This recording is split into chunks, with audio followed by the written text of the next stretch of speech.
All right, we are back with Tavern Takes here. I'm Josh. I'll be your host tonight. Joined with me is BCurt and Sawyer. Welcome in, fellas. Let's go. What's up?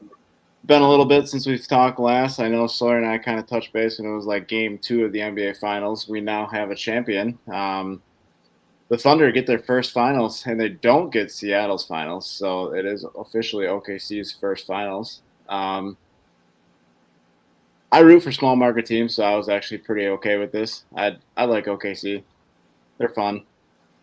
I think the biggest thing though coming out of Game 7 that's going to be probably more talked about was Tyrese's injury more than the win.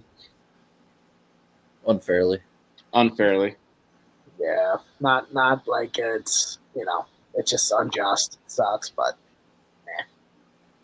Yeah, I mean you don't root for injuries, but I also I don't want to say if there's one guy, but I don't want to be that guy. Just say if there's one guy. That's all. I'm a Pacers fan now, so I don't. Forcibly. I feel bad for Tyrese Haliburton. It's really unfortunate. No, you don't, because Cam Jones is going to end up starting now, thanks to Tyrese's injuries. Cam Jones those minutes. Yeah, I obviously feel bad due to the fact that he's from Oshkosh and watched him grow into the athlete that he is now. It's cool to see the full translation, but it's just every time he plays the Bucks, it's just like this front runner mentality, and it's so annoying. Yep. And as soon as they're losing, it's because he's usually terrible that night. So, but when they're winning, I mean, he's firing on all cylinders, whether it's hitting threes or he's diming. He's a fun player to watch. I just don't like how he carries himself at times. He had a hell of a playoffs too. He had that winners. Yeah, 3 or 4 game winners, and then it just clutch play after clutch play. Right. He's always making the right play too. Like he's not forcing stuff. When he knows when he's not on, he's dishing, and it's just like I said, I just can't stand the mentality and the attitude sometimes. Yeah. I mean, I thought it was funny when before the final started, all the most overrated player and then the most clutch player and all this. I mean, if this would have rolled in, if that voting would have rolled into the playoffs, Tyrese Haliburton needs that most clutch player spot, because that dude was clutch all playoffs. That was the best playoff run that I've seen from a player in the NBA probably since LeBron's 2016 finals win. Overall, you're saying? Probably since then. I mean, Giannis's was insane, but I don't know if it's top 10. Since 2016, he averaged 19 a game. But he freaking made every freaking game winner. You want to say a clutch run, sure, but if you're gonna say that's the best that's the best playoff run in 9 years, that's crazy. From a player single-handedly, I don't know if that's that crazy. He averaged 19 a game, dude. Well, like BCurt just said, though, I mean, even taking his points out of it, he was in the right spots, making the right plays, doing everything right for his team. How many assists? Shea had a better run this year. Yeah, I agree. I'm not joining the Tyrese, but I'm not defending Josh. I just think, how many assists did Tyrese have during the playoffs? Though that I don't know. I mean, I'm not sure. Assists per game. I don't have. I'm not saying he had a bad playoffs. That's not what I'm saying. But the remark that's the best playoff run since 2016. That's crazy. It wasn't even the best this year. It was one of them. It's definitely a great one to watch, and it'll be fun to kind of relive over the years as just to see how crazy it was. But again, like Sawyer said, I don't think, not to pick on Josh, I don't think it was just because of the fact that there's so many great playoff runs in the last 10 years. It's just, it goes quiet. It just goes quiet. It is one of the louder ones for sure. Okay, yeah, maybe the louder. I didn't say the best. I said one of the best. Wow. Okay. Hey, he was, as much as I don't like the guy, he was fun. I mean, he was very fun. He was very good. I'm not saying he wasn't. It's just, he's not is he a star? Absolutely. But he's not like that superstar. Like that Pacers team is so good. Yeah. give him a LeBron roster from the Cavs. Like, he's not taking them to the finals. It's an incredible roster. He's the best player on the team, but it's an incredible roster. Pascal had actually a good run too. Pascal was great. Yeah, Pascal was great. Nemhard, Neesmith, like those guys are guys, man. Like those are dudes that just do the dirty work. They put their work boots and their hard hat on, and they just go do their job. So to transition, I wanna get you guys' feel on this. So to transition, obviously he's the best player on that roster. He's going to be out all year next year.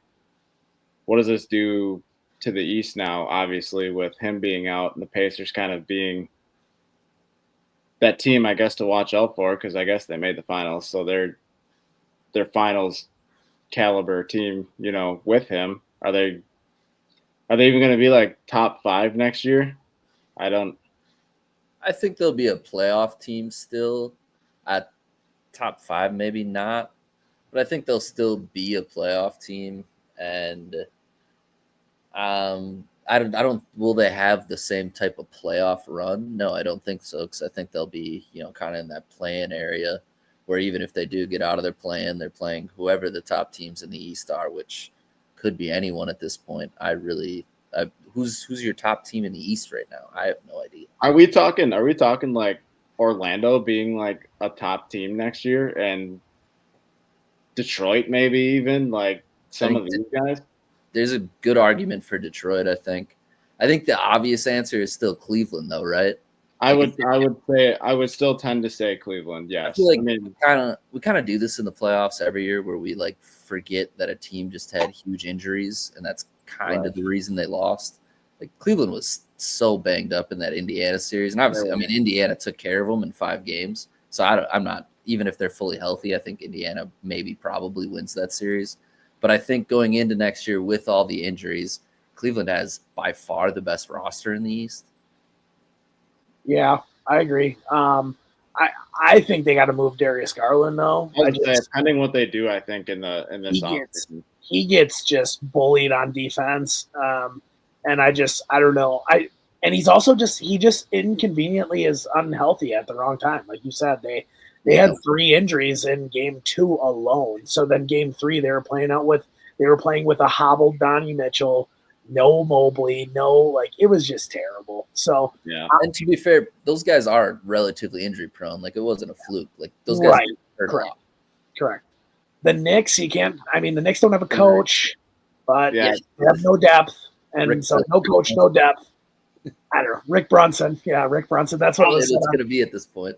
That was said on Pardon My Take today, or 2 days ago, or whatever it was, and I was laughing my ass off. Who's going to be? I like Orlando. I mean, that move for Bane, it's crazy to give up how many picks or whatever, but he fits what they need. He fits what they need so bad. Like, they just could not shoot the ball at all this year. Like, KCP was like a career low from 3, and that's just like that was their guy they went out and got to help brace a little bit of it. And yes, he's not like a superstar or a star at all. He's a great role player. It's just he couldn't hit shit. And so now you bring in Bane, who's absolutely money, and he can defend. And so his playmaking is better than average shooting guards. So I don't know. I think I'll say Magic, but I can also go with the Cavs and can see a thing for the Pistons as well. Do we think the Bucks can squeak their way into top 5 or top? Let's go top 6 even. I'd say top 6. Do you think we can go top 6 without Dame all year? Yeah, Giannis will be the best player in the East next year. I think we'll be a top 6 seed, no problem. I just, what's the rest of the roster look like? That's going to be the biggest question. Yeah. Is it a playoff roster, or is it a bunch of guys around Giannis and we're going to lose to whoever we play in the first round? God, I hope not. Tuesday's a big day, man. NBA free agency. Tuesday's going to be an interesting day.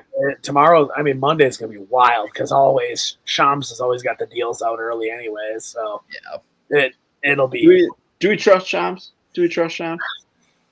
Not with Giannis stuff. Let's just say that. Yeah.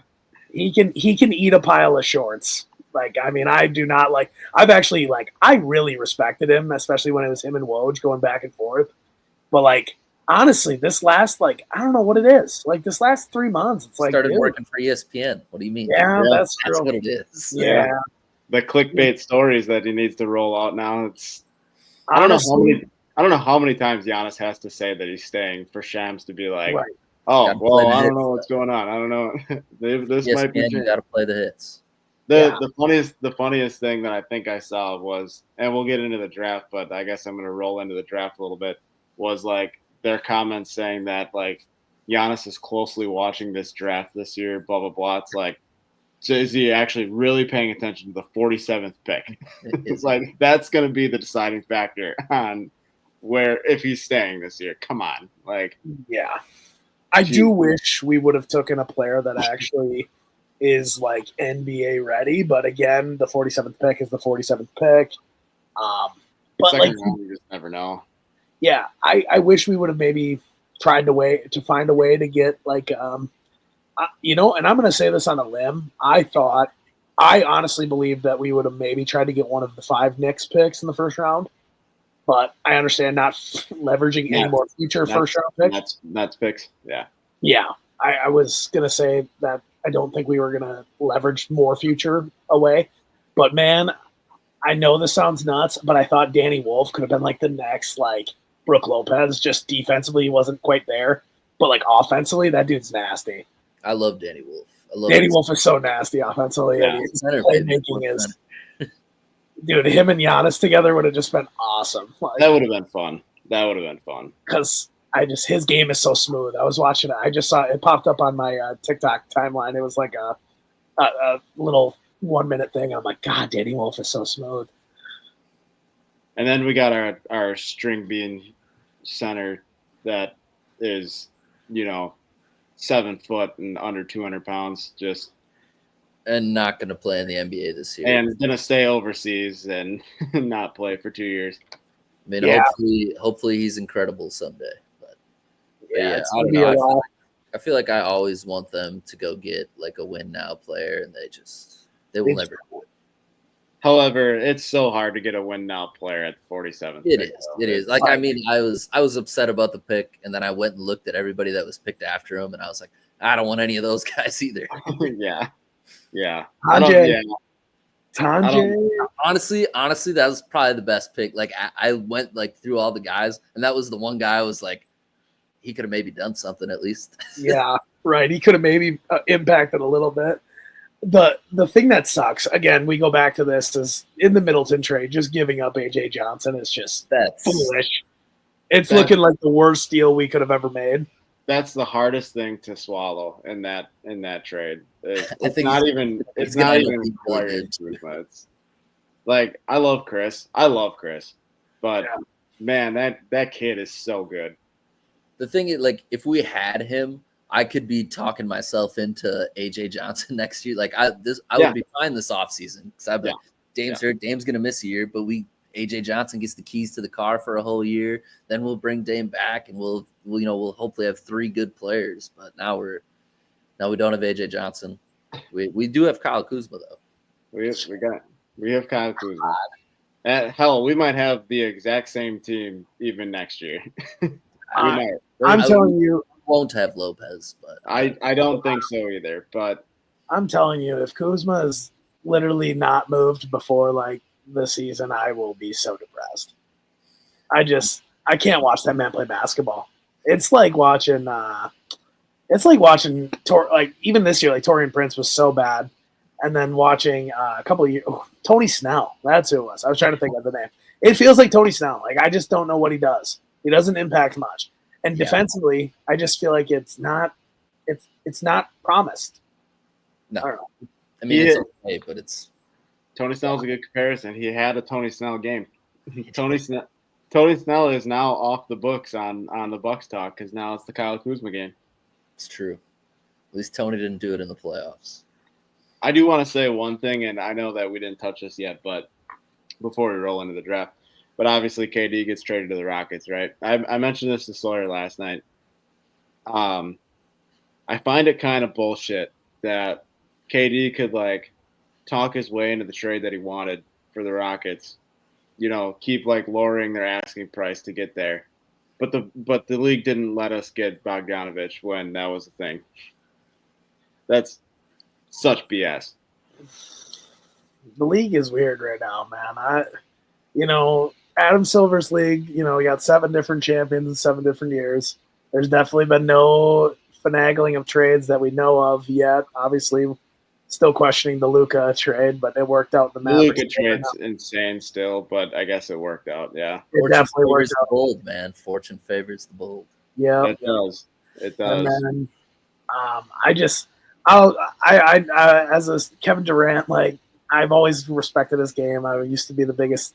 You're a KD stan, so I used to be the biggest meat rider of all time, but I like the trade for him. I like the trade for them just because I just don't love Jalen Green, and I know they were the 2 seed last year, but I just don't know if Jalen Green is it. So that's why I don't mind it. And somebody could talk me into Jalen Green, but I don't really know. I just thought it was crazy with how young that they were, being the 2 seed. All they got is room to grow, and then they do that, and you don't know how much longer you got in KD. Yeah, I agree. I thought that was crazy. Doesn't maybe push you for a deeper run in the playoffs? It could. It very well could. But just being the 2 seed and being as young as they were last year, it's how do you pull that trigger? It felt very nearsighted to me. Yes. I think you could have ran it back with Jalen Green, and if you didn't like him, ideally you have Reed Shepherd to step into that spot anyway. You can flip Jalen Green for picks and get even younger. But now you're with 37-year-old KD, and you got to win one of the next 2, right? You have to win. You have to win one of the next 2. I think Agreed. at least a finals appearance. And I don't think their roster holds a candlestick to Oklahoma City. The West is so good. OKC might be running the West for the next 5 years. For God's sake. Can I actually say that I don't think the West is that good right now? Is that a hot take? Make your argument, I guess. I think Oklahoma City's very good.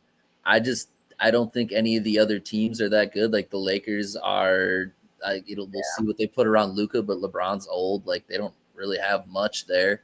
Golden State's they're old. They're pretty much done, I think.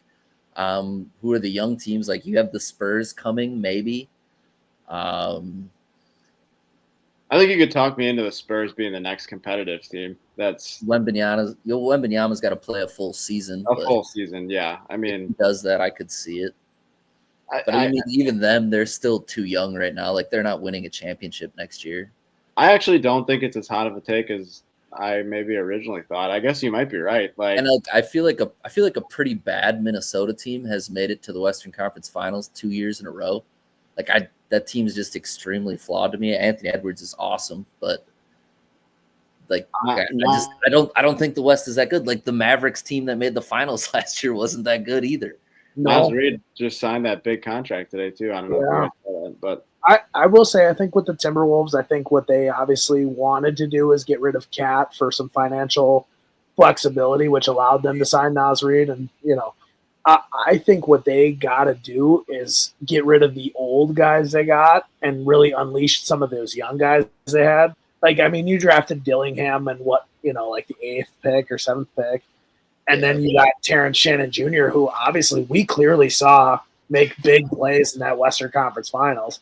Yeah. And I know I'm a little bit of a stan of him too, but he proved to me there's unbelievable amounts of energy that he can provide off the bench, especially coming into next year. And they got to shore up probably the Mike Conley role. That's probably the biggest thing they got to shore up. And they also got to figure out if Rudy Gobert is really worth what he is. But I don't know. I think they're still top 3 in that conference. And I mean, the Nuggets with Nikola, you can't really rule them out. I don't know. The Nuggets feel very Bucks-like to me. Yes, I agree. I can see that. They're that team that has that one superstar that you got to build around, but everybody else has got to. It's those other pieces. I mean, Murray's fine when he's good, but Murray hasn't. The only difference between them and us is their other guys are much younger than our other guys. Yes, they're younger. Yeah. Yeah. Which would make me. I would feel better being in their situation than I do. Right. Oh, 100%. Yeah, 100%.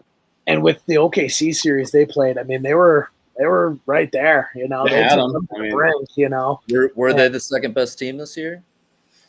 I don't know. So Could argue. You could argue it for sure. They being what were they, 16? 5. 5. Yeah.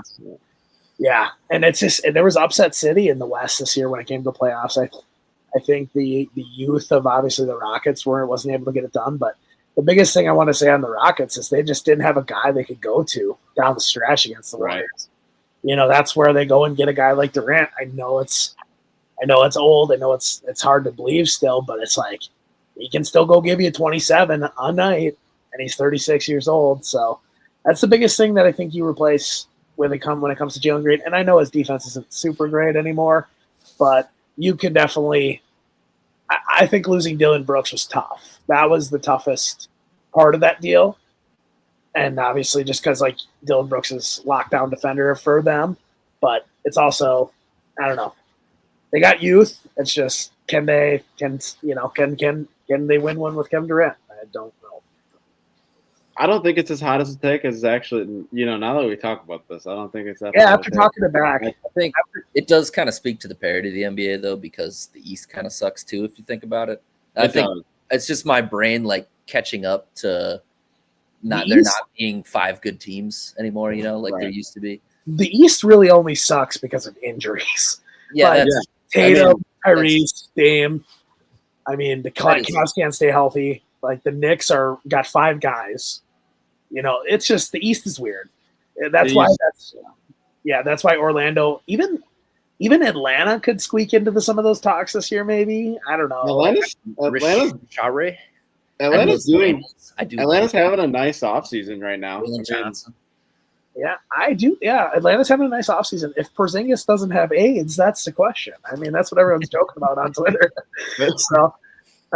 So if he is healthy, he's a great player, and they got him for basically nothing. So, like, I don't know.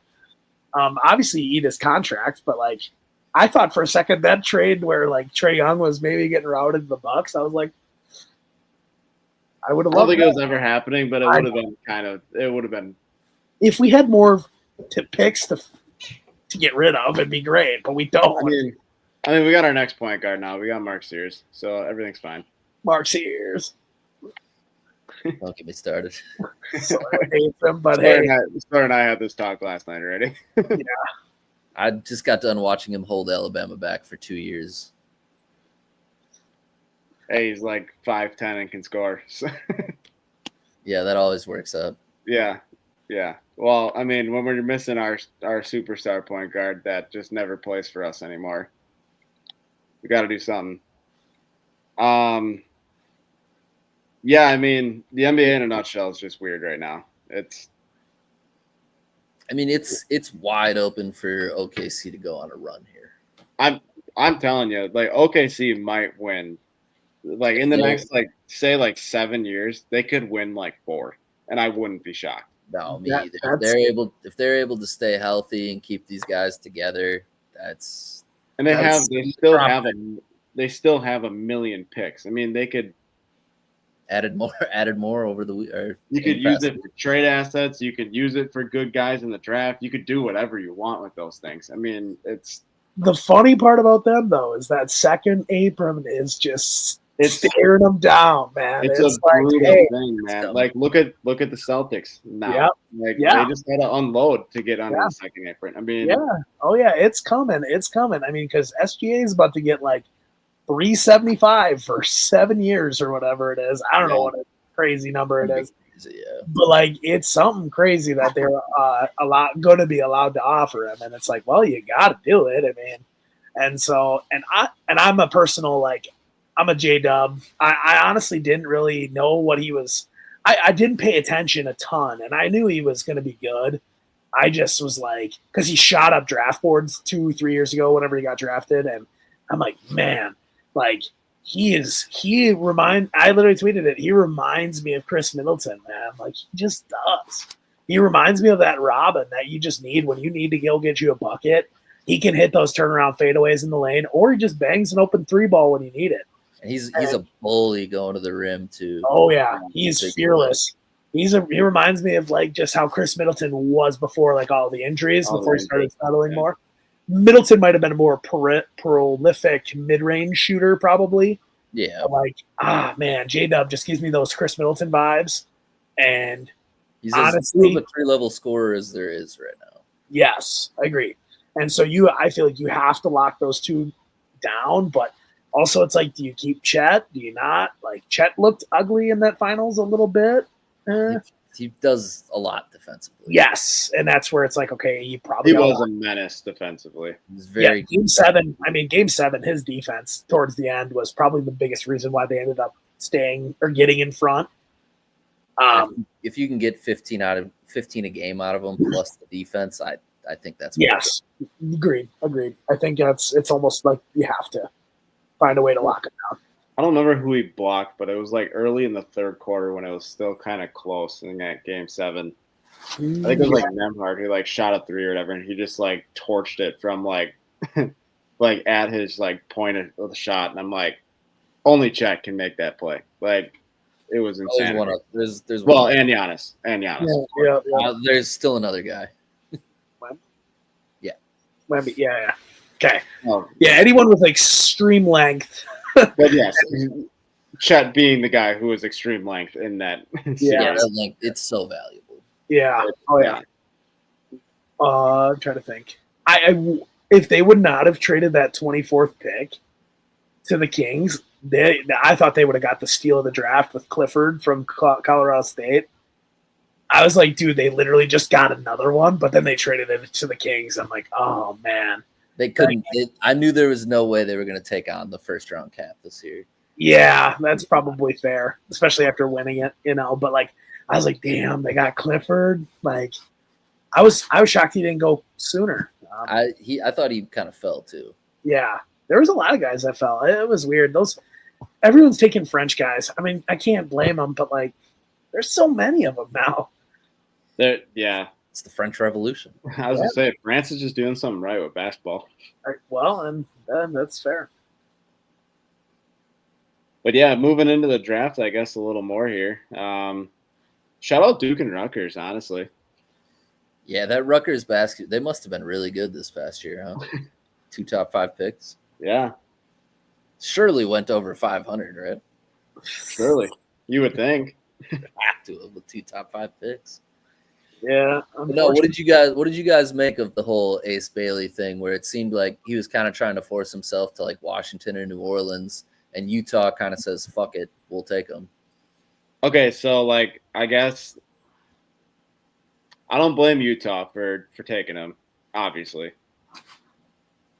I think to me, and I will always say this, to me it's crazy to have like players in a draft try to force their way to places. I think it's crazy. You're literally living out your dream like to go somewhere. I know the Jazz probably isn't the most like Utah's probably not the most like prolific place to go, but no. So like do I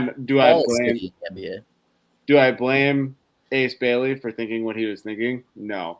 Do I blame the Jazz for taking him though? Like, no. So I don't know. I'm very just like unopinionated by it outside of like just be happy you got drafted, I guess. Like it's the entitlement that's like it's going with this day and age of kids and and this has been happening for a long time. Right. It has been.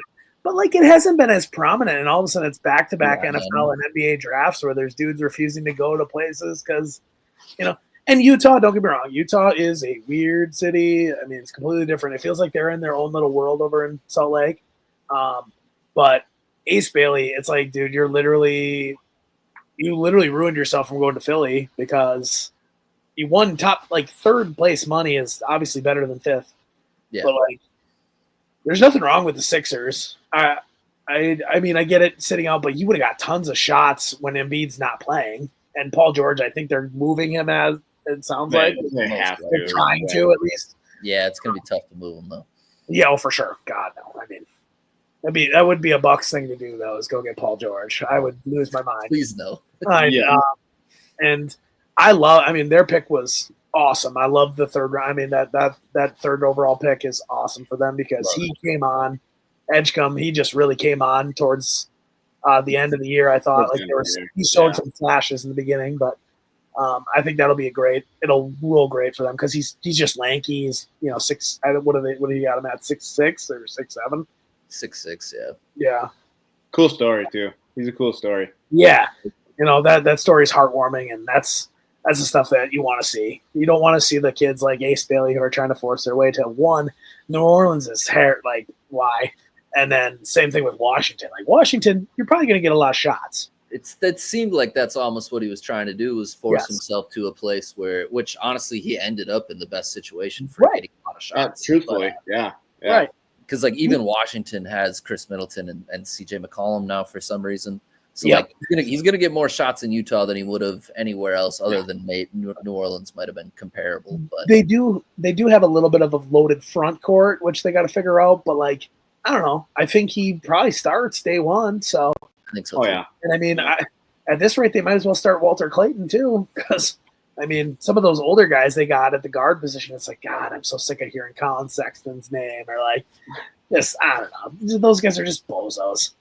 They'll give you 20 every other 4 nights, but like between Bailey and Clayton and Tanjay, that's just a lot of offensive score, a lot of scoring in that. I know we were talking about it last night a little bit. They really wanted scoring in this draft, I guess, because all they did was draft scorers. So they got it. I mean, like I said, those guards just aren't scorers that they had. So it's just it works, and their bigs aren't really scorers either. So it's like Ace Bailey stretches the floor a little bit for Walker and those guys, and Sawyer and I were talking about that last night. The whole like Bailey, Tanjay, and why am I drawing a blank? Walter Clayton. We were talking about it last night. We're like, who gets the ball? Marketing. Still Laurie Marketing. Yeah, right. I think he might get moved here. That might be a. I think he does too. Yeah. I could see that being the. I could see him ending up in Philly, honestly. Yeah, it'd be interesting. Yeah, it would be a good. I mean, that would look all right alongside Embiid, but it's like, can you rely on Embiid to be healthy? No. Right. So, but Philly doesn't have a choice; they have to rely on him to be healthy. Yeah. Right. Yeah, they're pretty strapped for him to be healthy. Just got to throw a shout out to our fella from Wisconsin, Wisconsin Con going fourth. Great. I feel like it's a great spot. Hornets needed shooting. Obviously, there's so many memes about him being like the one white guy, but then they ended up taking Liam McNeely literally later in the round too. But it's a good spot for him to go, and easy move for him too. Not going far. Right. Doesn't have to go too far. He's familiar with the city area and everything, and so I just think that's awesome to see him drafted because he's such a likable guy, and his family's got a few more coming. So, former Bucks assistant Charles Lee coaching that team now. Yeah. Oh, is he the head coach now? Charles Lee is the head coach. What a boy, Charles. I like that guy. I do wish he would have stayed on staff, like after Bud. And yeah. Or no, he left before Bud left. He left. Right? I think he left. He got the job before Bud. He left. No, he left when Bud got fired because he went to the Celtics after Bud got fired. Yeah. You're right. That's when we were doing. That's when we were doing the Adrian Griffin thing. Yeah, the Griff thing. And he went to Charlotte last year. Should have just hired. At this rate, we should have just hired Charles Lee. Christ. Honestly, yeah, we probably should have. I still advocate for we should have just kept Bud this whole time, but whatever. Well, his feet didn't work out great.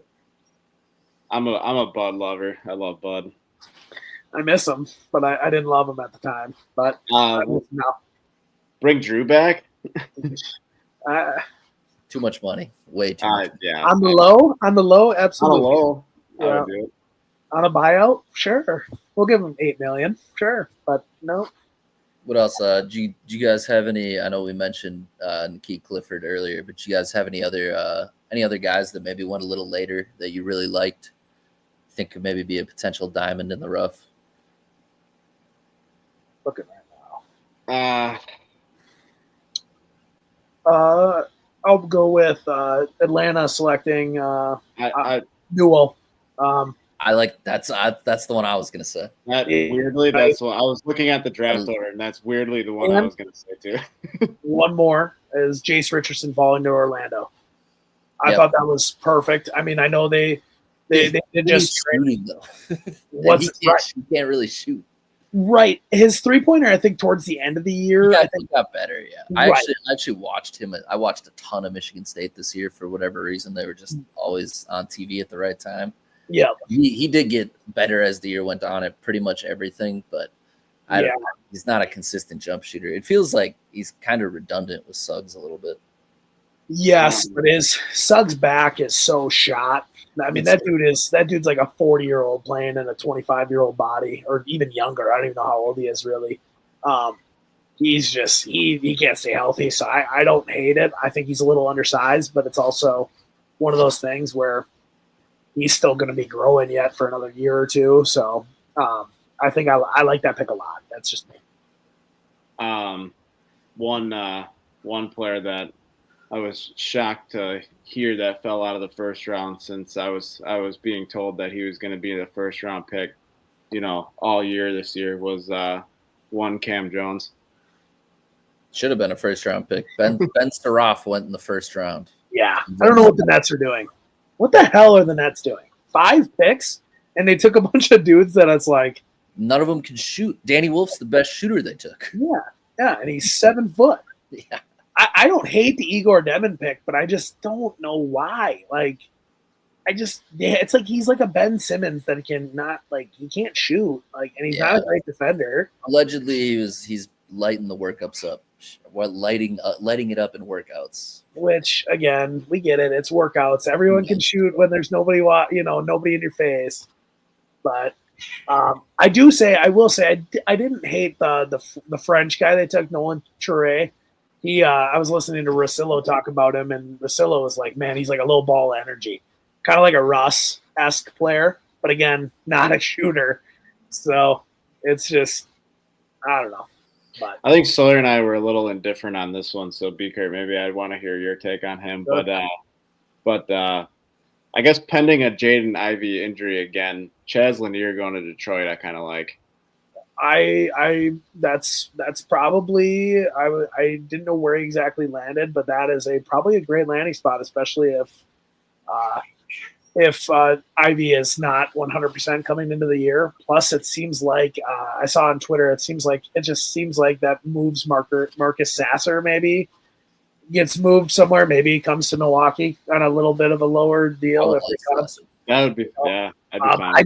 Chaz Lanier doesn't strike me as a point guard, so that's where it's like. I think he's I think he's too small to be a 2 guard in the NBA. And that is true. He's 6'4", 206 pounds here. I don't see him having a wonderful NBA career. Yeah, I can agree with you there. I think that's, like I said, he's mainly a shooter, so truly I think that's a solid spot, but I just don't know how he is on the 1 because they've always had the little guard Ziegler, so it's just – I don't know. Big Sakai Ziegler guy. Love Sakai Ziegler. The one second round pick I really liked, other than Cam Jones, obviously. I like Kobe Bray, Kentucky. Kobe Bray, yeah. Kobe Bray. That was Golden State, right? He went to Golden State. Traded to Phoenix. Okay.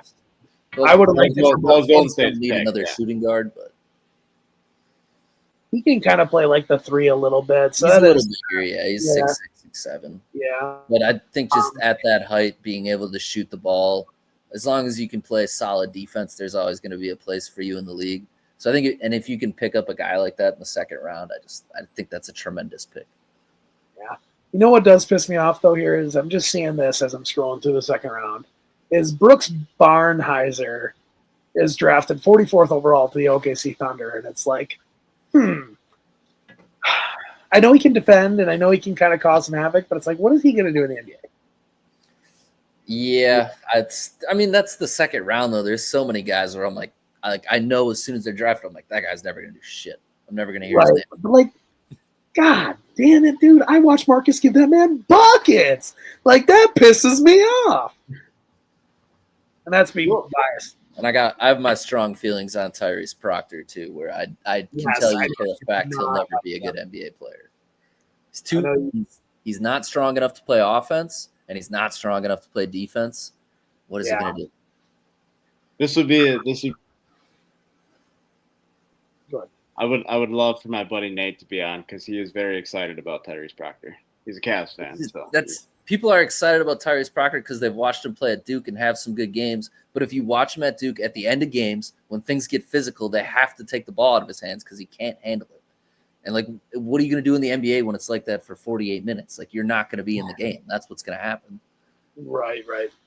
Another good spot that I kind of see like where a player landed in the second round. I guess it'd be kind of a flyer, especially pending health and a trade that they just recently did, was Will Richard to the Grizzlies. Will Richard's fun. Yeah, he's a fun player. Is he like 6'7"? He's like 6'5" or 6'4". Yeah. He's small. He's smaller. He's listed at 6'4", so that's the tough thing. It looks like he got traded to Golden State. So I mean, hey, goes to a great spot to learn. Oh yeah, shit, I missed that. Yeah, okay. ESPN. I'm just on ESPN. The amount of trades in this draft. Yeah, seriously, it was. Before our softball game last night, we were sitting at third. I saw all like the different movements going around in the second round. I'm like, holy shit! How do we even follow this? Yeah, can I go on a rant here a little bit? Sure. Why can't the NBA figure it out like the NFL, where like the team that's picking like is the team that's picking on my TV, like the hats and everything, like all of it. Like, why is it such a complicated fucking thing? It's so like I just want to know what team is getting this player. No, I am with you 100% on this. And why do we have to announce that Oklahoma City drafts this guy when they're not the team that's drafting them? Yeah, and then they're going to the Warriors or whatever. Why do we have to do that? But then There's he goes no reason we have to do that. But then he goes on stage and he puts on the OKC hat. He's wearing a hat. He's wearing a hat for a team that he's never going to play for. Yeah, it drives me nuts too. I hate it so much. It is frustrating. I kind of didn't think about it until now, but it's like, you're right. I know, really there's no way it's that hard to figure out. Just figure it out. This is funny that you're saying this because the NFL does it for 7 rounds, and the last day of the draft, it's the same shit. Like every other pick is being traded, and the NFL figures it out just fine.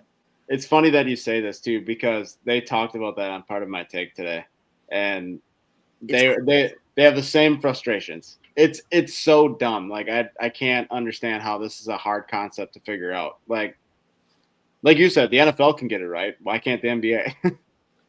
And it's way more picks and way more rounds. Yeah. One thing I would like to say is the more I'm looking at these picks in the 40s, the Bucks had their opportunity to replace Brook Lopez here and get the dude from Stanford, but he went 5 picks before. Why are we not looking to go up? That's a very good point. Jordan Strady and I were talking about the same thing earlier today. Like they had every chance in the world for Maxine Reynaud. He fell. Like I thought he was going to go. I thought the Celtics were going to take him at 32. Yeah. Like, but he just kept falling in that second round. And I wasn't watching it. We were playing softball at the time. But I know Jordan was blowing up my phone, texting me. He's like, "Why are we not trading up? Why are we not trading up?" And then also, like, I love that the Boston Celtics, you lose Porzingis and you're not really sure where they're going at center, but they go and trade for Amari Williams, the rookie from Kentucky. He's a big boy. I mean, he's 7 foot, and they list him at 262, assuming he cuts a little weight right before the season starts. But man, that is a mammoth inside, and he really blew up, I think, during the SEC tournament and an NCAA tournament a little bit. Like, he's a good defender, kind of like honestly reminds me of Robert Williams. I feel like that's a solid player comp there. That is a good comp. Just because. What's up? Go ahead. Finish what you're going to say. Just because I feel like he basically plays the same way, and he's got a 7'6" wingspan. So. I can unfortunately tell you why we didn't move up, and it's just because John Horst just is not good in the draft. Yeah.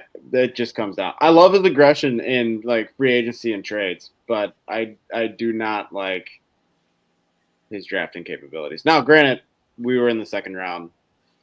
Yeah. You don't have a first round pick anyway, I guess. So like you're still taking a flyer regardless, whatever you're doing. But there's just some guys that he's just not. He's not a draft guy, GM. Yeah. Agreed. It is tough, but any more on the draft? No, I'm good. Go Pacers. How much does that like sting you a little bit to say? Nah, but because like obviously we were playing softball, so I was just like updating it in between innings and stuff. When I updated it, scrolled, and I was like, I looked like Spurs take Cam Jones. I'm like, fuck yes, he's gonna be awesome for the Spurs. And I was like, traded to Pacers. It's like, damn it. It's like anybody but the Pacers. I was with Sawyer when this happened, and I could just see the exciting disappointment. Let's call it that. Yeah. Excited your guy got drafted. Disappointing where he ended up. He goes into a role where he might get some minutes right off the rip. It might be good for him. They slide Nemhard to the 1 now for sure, and now it's just like you got to figure out who's going to play the 2, I guess. But he gets some of those backcourt minutes. I mean, Nemhard and McConnell will take up the majority of them. Yeah. He can fight for the spare minutes there. Yeah, for sure. So, I want to go into the Brewers here. We're good with the NBA? Yeah. Yes, sir. All right. I was as we were kind of finishing up the NBA, I wanted to scroll all the way back to a conversation that we had the other day here. And I really wish he was on because there could be fireworks. But first, before we transition, use promo code FAPSTERS at shankagolf.com for your 15% off your golf apparel. Just needed to throw that in there quick. Cole. I'm talking to Cole. His takes on the Brewers are terrible. Texting us the other day saying that 4th place is an option in the Central this early on in the season yet. We're only 2 games. I don't even actually know where we're at now. But at the time, we were 2 games back from first. Still 2 games? Yep, just Cubs lost tonight. We win. So back to 2. 2 games back from first. Arguably one of the hotter teams in the MLB right now. And we might have just found our Giannis in Miz. Like, where does this come from? I'm so confused. He spent money and got drunk at a game that they lost. So now he's mad at them. Yeah. Literally the game after that we blew out the Reds too. So it's just hilarious to me. That's where it comes from, though. You asked the question, I answer it. Yeah. Also, and I'm on the same boat with him with the owner. He just does not believe, and that's perfectly fine. Like that's just how it goes. But like at the end of the day, we're gonna compete. We're always gonna be putting our foot, at least our foot forward, and whether we take advantage of it or not, I just don't think. It's just premature. It's just like. It's so premature. It's fucking June still. Dude, baseball is so long, dude. They play 162 games. We are the hottest team in baseball right now with the Astros. We are currently the last 2 teams with 8-2 out of our last 10. And so, hey, the Astros are getting the Cubs. You know, Cubs are hot, but like, get the Cubs. They got to go to Houston to play. You know, so that isn't fun. And they could lose, and we get the Rockies at home. We get the worst team in baseball at home. We could be in first place by Sunday. We could be in first by Sunday. Very yes. Yeah. Like it'd be tied, but like we're literally going to be in. I think we're going to be in first place on Sunday. Like it's going to be tied. I want to say to his credit, like you said, BCurt, I get where he's coming from with Mark Antonacion. I do not like him. He's a cheap ass owner. I totally get that take. But he has been our owner for how many years, and the Brewers are still competitive year after year after year. Yes, the playoff success has not been fun the last, 5 years maybe? But again, that's not always his fault, too. That's the players. I mean, we can go down the list. We can go down the list of everything that's happened in the last 5 years in the playoffs, and it comes down to either our bullpen, one of our best bullpen hitters. Usually our best bullpen pitcher blowing a game. Usually our best bullpen pitcher, or we can't find batting. or the bats go cold, or Devin Williams punches the locker. Yeah. Devin Williams doesn't break his hand, we might fucking we win beat the Braves and we go to the World Series that year. Like it's just, I don't want to. It's baseball. Baseball is it's my least favorite sport to sit here and try to follow, but it's the only sport on from the middle of June till the middle of August, and it pisses me off. But it's like at the same time, people need to just have patience. And yeah, we struggled out the gates a little bit. We were 500 with the pitching. Our bats were so bad in April, and now we're the hottest team. Like we're the hottest team in baseball because our bats are hitting, our pitching's pitching, and this is what baseball is. It's so streaky. So like you get hot at the right time. We've seen the Brewers, for God's sakes, roll off 16 in a row in years past. Like it's happened. Like we had 10 in a row like a month ago. Yeah. Like this is just the sport of baseball. The sport of baseball is streaky. Yeah. It's the, like I said, least favorite professional sport to sit down and like follow and watch. And same thing for NHL. I don't have a team to, but I like watching playoff hockey. Playoff hockey is so electric. I love playoff hockey. Yeah, it's so much fun, but it's just like same thing with playoff baseball. Like that's why it's got its perks. It's just you got to get through the dark days of end of June. And we're here now. Like this is the worst time of the year for sports. Yeah, got to get to the All-Star break. After the All-Star break, things start to ramp up a little bit. Yeah, I mean, this month till the All-Star break is brutal. Yeah, for sure. I agree. We're almost there. We're almost there. Another 2 weeks from the All-Star break, and then it's the trade deadline, and then it's NFL. So football is right around the corner. It's going to be here before we know it. 10 more Sundays, folks. 10 more. I'm not counting them. Even though, like, I do love it. Like, I personally like baseball. I don't watch every game, but it is one of my favorite sports. It is tough, though, come, like, June and July when you have nothing else on. The great thing about baseball, though, is basically the Brewers play 6 out of every 7 days. So there's always something to watch. You can always watch your team. You can always watch your team. But, yeah, man, we are in darker days of sports right now. But soon enough, we can start talking about football again and start throwing out some takes on football, and it's going to be fun. We're getting there. We are getting there. I think it's still a little too early yet, though, but we're getting there.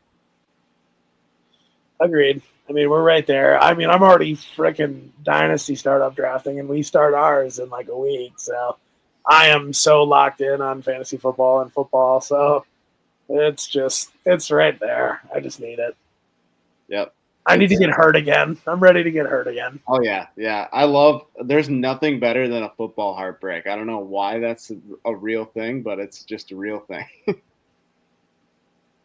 not going to have one this year. We're going to win a Super Bowl. I wish you the best of luck. I do like your chances a little bit. I will say. Sawyer, how long has our bet been going on now? How many more years do I got yet? I don't know. We renewed it at some point. We did. I don't know where we're Texans at. either got to win 8 straight or 8 of 9. So, BCurt, have you ever heard about me and Sawyer's bet?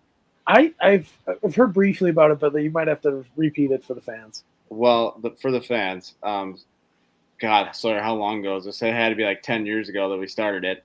Yeah, probably not quite. Probably like 6 or 7 years ago. Okay, but yeah, going back years and years. I think we're on the 3rd iteration, so probably about 6 years ago. Going back years and years, and pretty much updating this bet years and years now. Sawyer and I made a bet about 7 years ago that if I think it started with like if the Texans won like 3 of the next 5 Super Bowls, that I would have to cut off my big left toe. Oh my God! And I made that bet, and then it didn't happen, and then so we renewed the bet. Well, it could have, but Deshaun Watson, you had your chance that one year that crazy Chiefs game. Then we renewed it a couple years ago where we added more years on, but I think Sawyer's starting to run out of his years again. Like I think the Texans got to like win one this year to keep the bet alive into next year. Yeah, we're in a dark spot. It's coming close to. But we're gonna win this year, so we'll worry about it next offseason.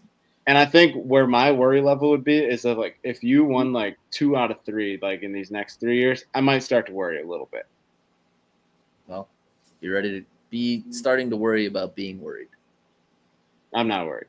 All I know is I'm just excited to be drafting Jaden Higgins in the second round of my rookie draft in one of them. So give me it to him. That's that dude. I got CJ on the squad. I need the stack. Tank Dell unfortunately died on my team. I can't get rid of him yet. So no IR spot, which is criminal. R.I.P. Well, Tank.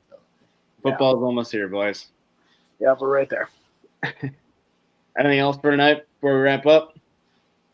I got nothing. Sawyer, for the fans, can you just try to pronounce his name? Bogolijub Markovic. I think I nailed that.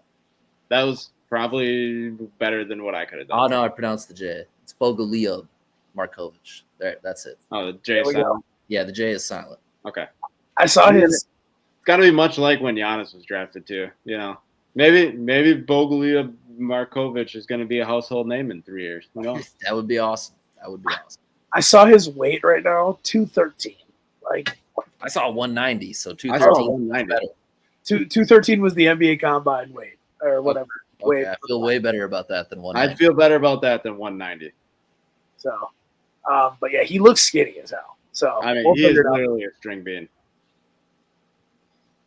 Well, we'll wrap it up for tonight. Football's right around the corner. We just got to get through these dark days. Yes, sir. Summertime, you know, baseball only. Dog And days. softball on Thursday nights. That's And all. softball, yeah, and tune in on Thursdays where your boy might get, you know, double bonked in the head, get a concussion, and, you know, sprain his hand. But I just want to win a game, man. I haven't played yet where we won, so it's like I'm the bad luck. So I don't know. We've been a part of winning teams already. I know, dude. I gotta get a win. We were so close last night. Say hi to Kieran, everybody. This is the other guest. Hey, Kieran. Okay. All right, we'll wrap up for tonight. Thanks for tuning in. Also, like and subscribe. Share the shit out of this stuff. We need the views. We need the followers. We need the fans. You can this freaking cat. Tail making all sorts of appearances. You can find us at Tavern Takes on Twitter, Spotify, Facebook. Like and subscribe and share, please. Follow BCurt 52. Let's get it. Peace. We'll talk to you guys soon.